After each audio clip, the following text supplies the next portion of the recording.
low conviction numbers on the inflationary side when we're in the bounds of normality.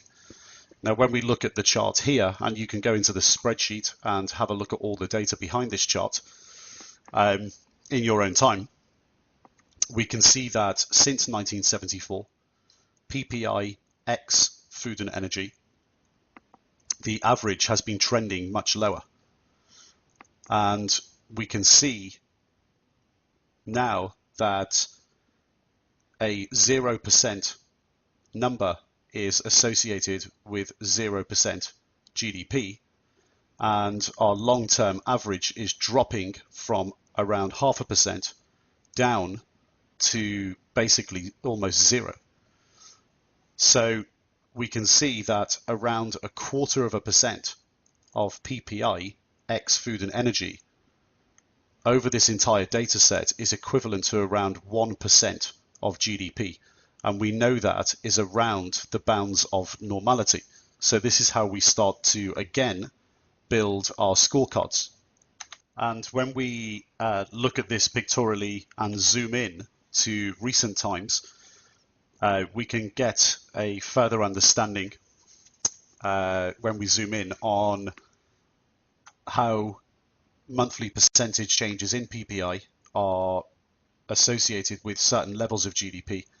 So if you look across the spectrum here, you can see most positive numbers are going between 0 and 3%, 2%, and most inflation numbers are coming in at between 0.25% and 0.5%.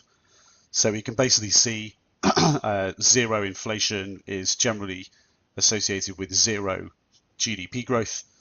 0.5% is generally associated with 2%, 0.25% with 1%, and if we go even higher, 1% is generally associated with 4%. So when we get higher levels here, with a time lag, we tend to get higher levels of growth. However, this never normally lasts for too long, because you can see in this example, in late 2008, we do also get a big move down, so a big negative monthly percentage change, and later higher levels of growth drop and go to more normalized levels. So we're getting a full understanding here of how things work in terms of PPI X food and energy relative to levels of real GDP growth. And we're also getting an understanding of what levels of inflation, PPI X food and energy, are associated with certain levels of real GDP growth. And our scorecards work very similar to previous examples.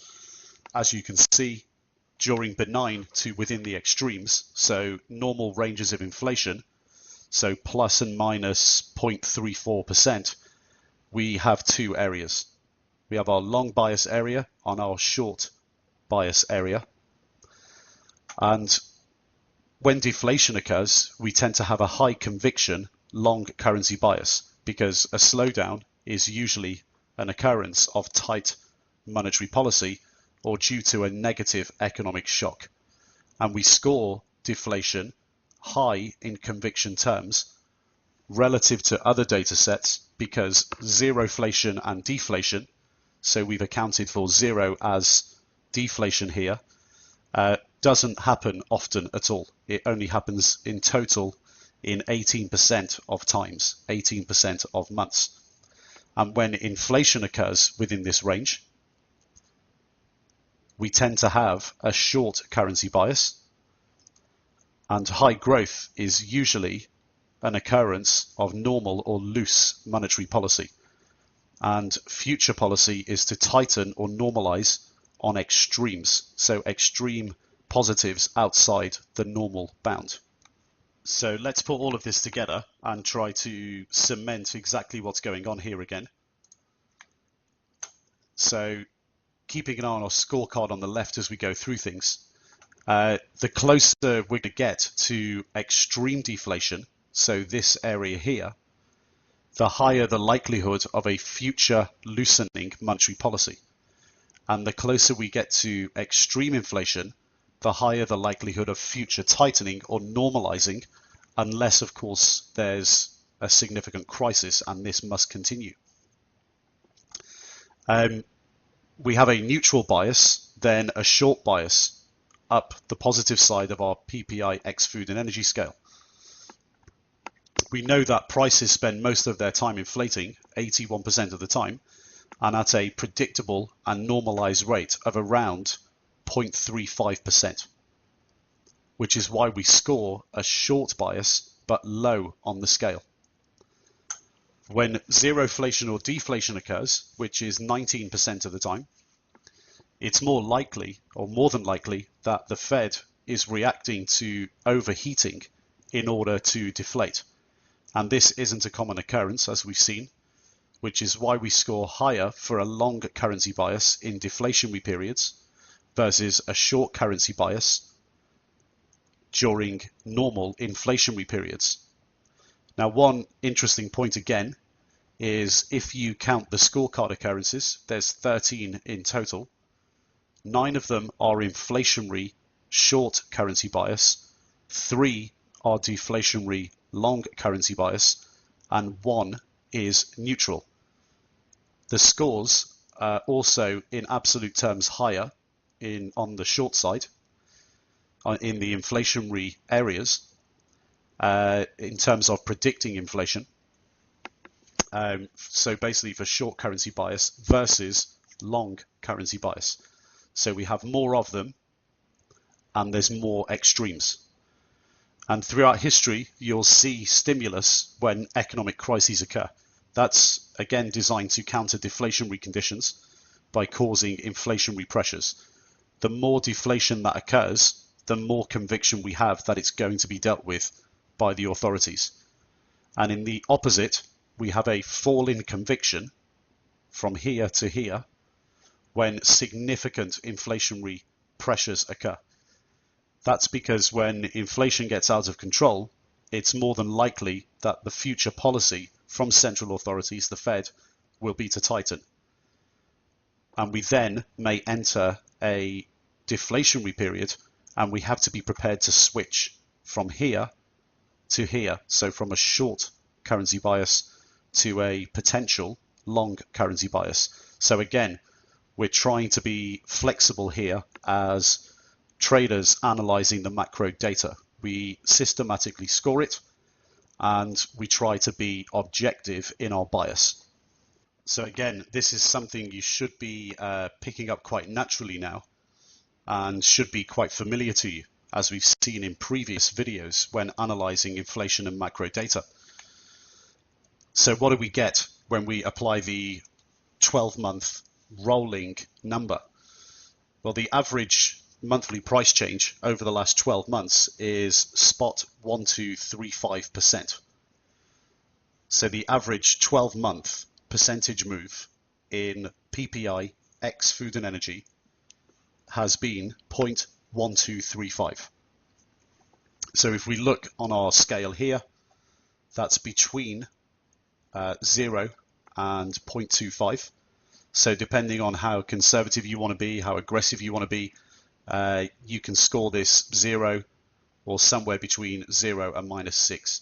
So if we're being conservative, then we'll probably be scoring a 0 to this indicator, to this driver.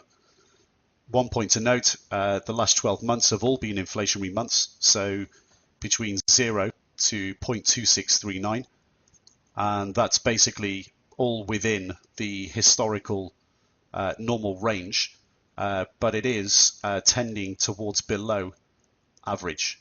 So it does seem like that a fall in oil prices that have occurred recently, as evidenced by PPI, including food and energy, which provided us with a deflationary number long bias, could be seeping over and creeping into other items in the US economy.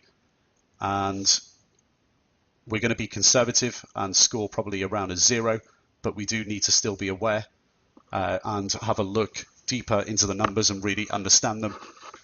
So we understand when things happen, where everything is moving and where things are coming from. Okay, so that concludes PPI X Food and Energy. Let's go over to the trading desk for a quick recap. Okay, so welcome back to the desk. What did we learn there from the PPI? Well, we looked at PPI including and excluding food and energy. What we learned from the PPI including food and energy is that it's actually pretty common to get zero inflation or deflation throughout the history of the data.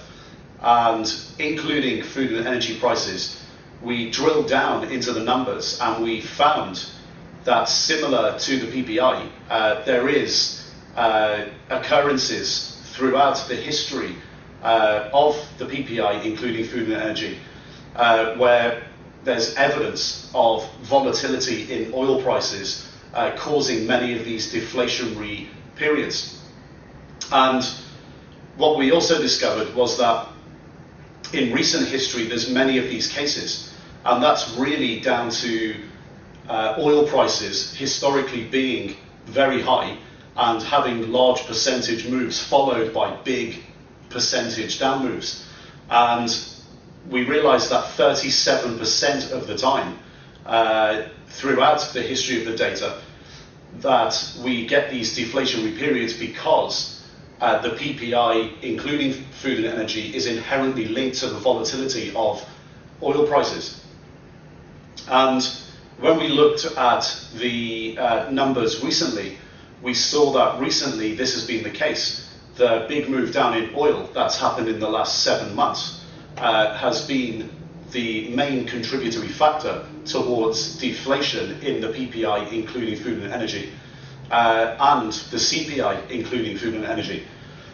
So we have to actually look at this and understand why it's happening. And we scored a deflationary number for that economic variable. Now, we also have to look at it excluding food and energy.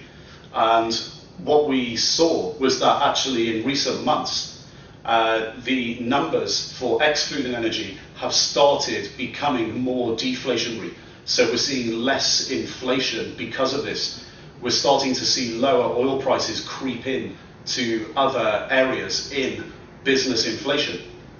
And when we look at them both together, it's actually quite similar to the CPI that we get.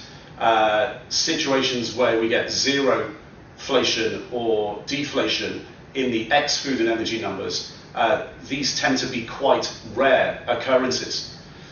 So we applied the same process overall to the PPI as we applied to the CPI, and we've now got a nice broad overall picture of understanding of how inflation works, both for the consumer and businesses in the United States. And we've got a systematic process of scorecarding this moving forward as part of an overall endogenous systematic process, which is part of the overall process to get to a point where we have a bias in the currency, in this case, the US dollar. We're going to input these inflation numbers, these inflation scorecards, into our overall endogenous scorecard as drivers that contribute to our bias. So we're going to continue now to move on to our next economic number as part of the endogenous process, employment. And employment is really important, but often misunderstood by retail traders, as we'll find out when we go over to the next video in employment, and I'll see you on the other side.